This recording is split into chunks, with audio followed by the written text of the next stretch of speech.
And the thought come to me, go climb that tree.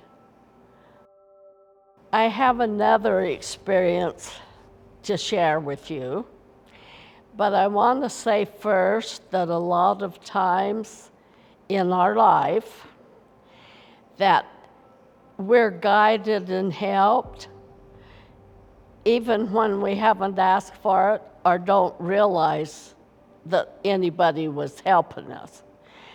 And some of that will be in what I'm going to talk about. We had moved to Natarita, Colorado, and Shirley started the first grade there. And then James did in his turn. But we had lived there for quite a while, and Shirley was about 12, and James was 11, and Shirley was going to Young Women's, and she had an appointment with the bishop at 5 o'clock in the afternoon. It was a beautiful day, and it was in September, early October. I have a friend, Mary Jane, and we'd been talking about going hunting. The nuts, the pine trees were just covered with nuts. So when Shirley left to go to school, I told her that Mary Jane and I were going to go up the basin and hunt nuts. She went to school, and I packed us a lunch, and we took the pickup, and we drove up, and we'd been there before a time or two, our family had. And some trees had little bitty nuts, and some trees had big nuts, and who wanted to waste their time on the little bitty nuts when you could have big ones if you just walked a little further? So it was noon, I think, and I said to Mary Jane, well, we need to be thinking about going home so that I can take Shirley at 5 o'clock.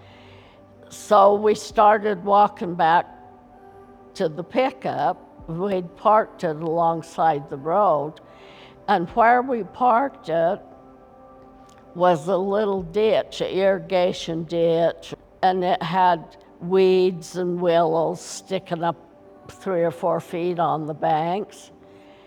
So we walked and we walked and we walked, and I was looking for that ditch, but it didn't show its face.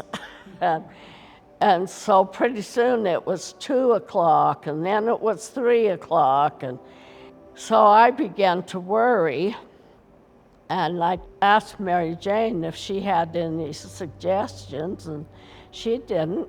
Silly girl, she trusted me to find our way.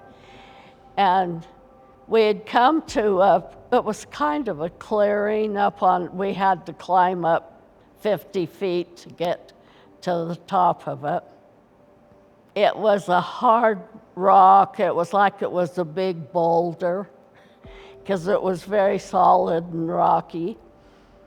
And so I told Mary Jane I didn't have any suggestions either, and let's stop here and we'll say a prayer and ask for help. And so we did that. And I stood up and looked all around and didn't have any ideas, and we took a few steps. There was a pine tree that was kind of by itself. You know, I was walking right in the direction to that tree, and the thought come to me, go climb that tree. Well, climb a tree? But it came again, and it was so strong that I'm not a good tree climber. But I went over and I asked Mary Jane if she wanted to climb it, and she said no, she didn't want to. And so I climbed that tree. And when I got right up into the top of it, I could see that ditch. What had happened is we parked over here and left the pickup, and then that ditch went away, and then it changed and made a big loop. And so we were on the faraway loop from the road.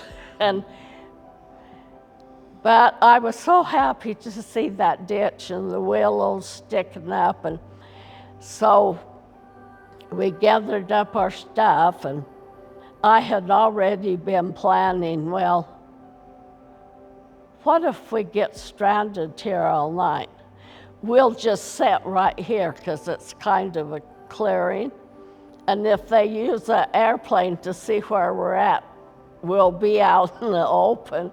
And I understood the wisdom in not keep walking and getting more lost. So we'd sit down and wait. But we walked over to the ditch and crossed it, and I still couldn't see the road. But I knew that that had to be the ditch that we parked the pickup by. So we just kept walking in a straight line, as straight as two old women can figure out what's straight in the wilderness. And so we got over to the road, and I told Mary Jane, we have to stop and pray in the middle of the road because I'm not going to get lost anymore. I'm hanging on to that road. And we got to say thank you for helping us. And so then we turned right up the road, and then this strange thing happened. The more steps I took,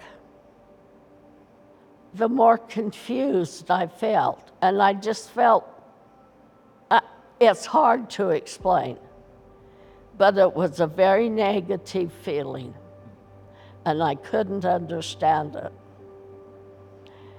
And so, again, we prayed in the middle of the road.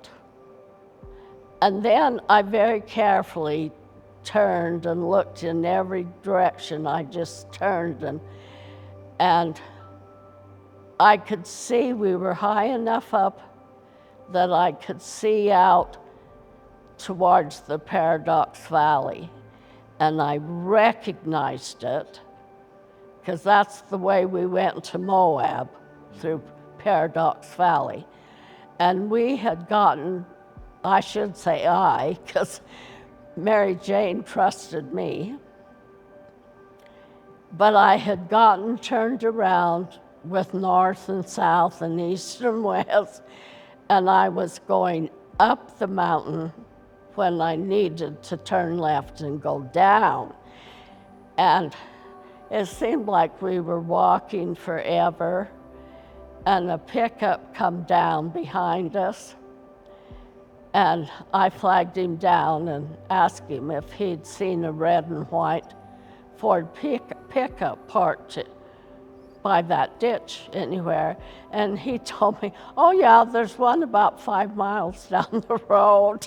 Whoa, 5 miles. Yeah, it felt like it was 10 when we was walking it. But then another car came and gave us a ride down to the pickup. And I had promised Shirley that I would be home to take her to that meeting. And it was actually, well, there was a little gas station and convenience store when you got clear off the mountain. And I did call and used their phone and called and told Jamie that we were lost, but now we were found and I'd be home as soon as we could get there. But when we got home, it was totally dark and after 9 o'clock at night. I'll always remember the answer to that prayer, and it comes back to me a lot. My advice to anybody that gets lost, prayer is your very, very, very big friend.